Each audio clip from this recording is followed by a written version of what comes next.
Hello friends, आज हम story बताने वाले हैं ब्लैक पैंथर मूवी के बारे में। यहाँ एक ऐसे मुद्दे की बात की गई है जो इंसानियत के लिए बहुत मायने रखती है।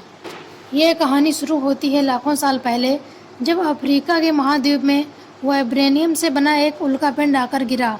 वाइब्रेनियम एक बहुत मजबूत खास मेटल है जिसे तोड़ पाना मुश्किल है, और इस मेटल में कई सारी खूबियाँ हैं। वो उल्कापिंड जहाँ पर गिरा वहाँ की ज़मीन और पेड़ पौधे काफ़ी विकसित हो गए थे।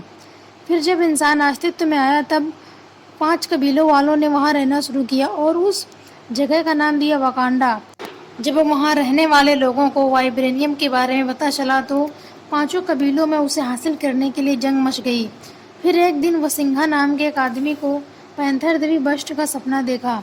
उसने हर्ट से एक जड़ी बूटी का पता बताया। उस जड़ी बूटी को खाते ही वसिंघा एक शक्तिशाली बन गया और वो कहलाया ब्लैक पैंथर।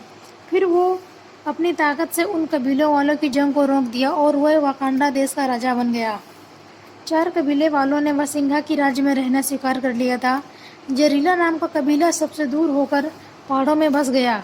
उसने वाइब्रेनियम को भी ठुकरा दिया। फिर बाकी कबीलों वालों ने वाइब्रेनियम का भरपूर इस्तेमाल किया। इससे उनकी टेक्नोलॉजी बढ़ गई, पर वाकांडा के लोगों को यह डर था कि अगर वाइब्रेनियम दूसरे देशों के हाथ लगा तो वे उसका गलत इस्तेमाल करेंगे। इसलिए उन्होंने सबसे दूर और छुपे रहने का फैसला किया और ऐसा दिखावा करने लगे कि वे बहुत गरीब हैं, वो बहुत ही पिछड़े हुए हैं। तब से लेकर आज तक वाकांडा में राजा और रक्षक यानी किंग और ब्लैक पैंथर की प्रथा चली आ रही है। अक्सर जो इंसान राजा बनता था वही ब्लैक पैंथर भी होता था, लेकिन कभी कभी ये दोनों काम दो अलग अलग लोग भी करते थे। वाकांडा के लोग दूसरे देशों के साथ कोई लेन देन नहीं करते, लेकिन वो पूरी दुनिया की जरूर खबर रखते थे, और इस काम को करने के लिए वो अपने जासूसों को दूसरे देश में भेजते हैं। इसे वॉर डॉग मिशन कहा जाता है। ऐसे ही एक मिशन के चलते 1980 के दशक में राजा टचक के छोटे भाई एनजोबू को अमेरिका भेजा जाता है।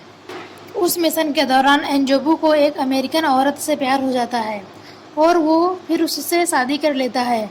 फिर उन्हें एक बच्चा होता है जिसका असली नाम होता है एनजड़ागा, पर वो उसे प्यार से इरिक बुलाते थे।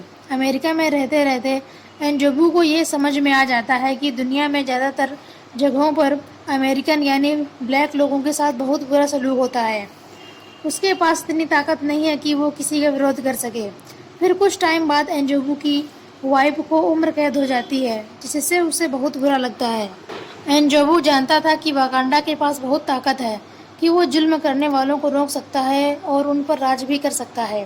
परंतु वाकांडा की पॉलिसी थी कि वो दूसरे देशों के मामले में दखल नहीं करते थे। एनजोबू को यह भी पता था कि उसका भाई टचाका इस मामले में कुछ नहीं करेगा।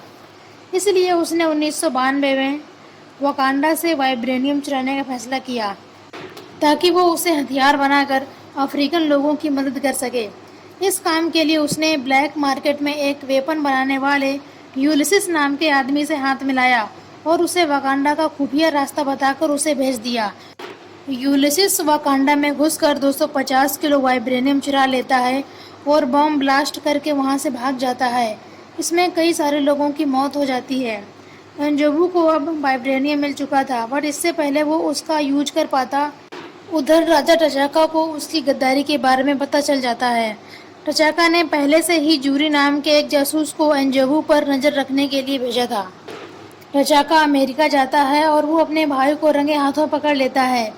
इससे एनजोबू बहुत गुस्सा हो जाता है और जूरी को मारने की कोशिश करता है, और तभी टचाका जूरी को बचाने के लिए अपने भाई को ही मार डालता है और इस बात को राज रखने के लिए एनजोबू की लाश को वहीं छोड़ देता है और वाकांडा में सबसे झूठ बोल देता है कि एनजोबू कहीं गायब हो गया है। और उधर इरिक यानी एनजड़ाका अपने पिता को मरा हुआ देखकर समझ जाता है कि उनका खून हुआ है। एनजोबू मरने से पहले अपने बेटे को वाकांडा के बारे में काफ़ी कुछ बताया था।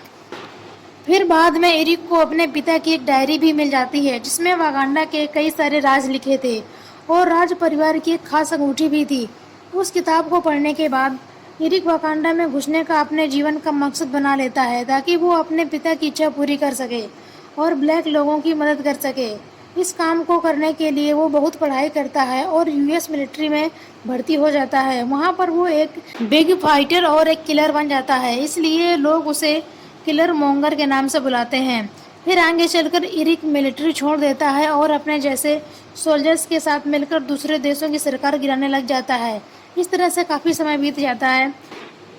फिर सम्राट टचाका अपने बेटे टिचाला को ब्लैक पैंथर बना देते हैं, क्योंकि अब उनकी उम्र हो गई थी और वो राजा बने रहना चाहते थे। इसलिए उन्होंने वाकांडा की रक्षादारी टचाला को सौंप दी।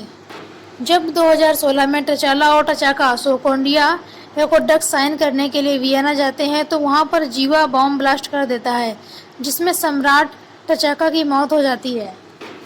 फिर बाद में टचाला जुल्मियों को पकड़कर पुलिस के हवाले कर देता है। दूसरी तरफ वाकांडा के लोग ये डिसाइड करते हैं कि अब टचाका के मरने के बाद उनके बेटे टचाला को राजा बनाएंगे और टचाला की राज्याभिषेक की तैयारी की जाती है। उधर टचाला वाकांडा लौटने से पहले अपनी गर्लफ्रेंड को लेने नाइजीरिया जाता है।